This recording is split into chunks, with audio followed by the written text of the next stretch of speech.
Hello everyone, welcome back to my channel. In today's video guys, ayan, marami tayong dumating na isda. So ang isda po na ito ay galing po sa Jeddah, Saudi Arabia. Ayan, dala po ng mga amko. And ayan, frozen.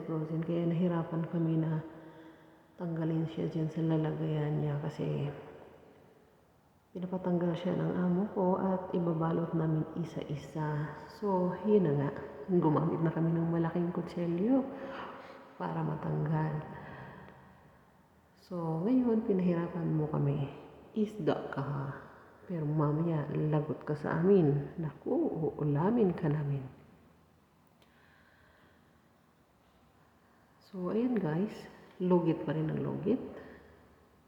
And shout out pala sa aking mga diehard na mga supporters, laging nanonood ng aking mga videos, mga premiere, mga live, kahit sa mga silent live ko, and sa mga lumang videos ko na nakakaumay na paulit-ulit kasi wala naman akong ibang mga content. So ayan, ako'y nagpapasalamat sa inyo sa walang sawang suporta. And magbakas lang kayo guys, hindi man ako makabalik agad-agad.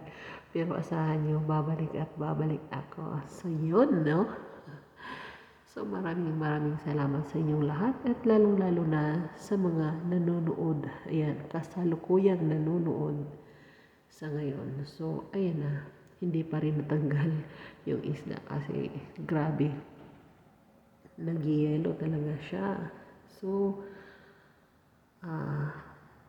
pinicturean ko muna at ayan nga, ginawan ko siya ng video. Binidyo ko siya muna. Para naman may maipakita ako dito sa aking munting kubo. So, dalawa kami ng aking kasama dyan. Magbabalot kasi kami. So, isa-isa naming babalotin yan. Hindi ko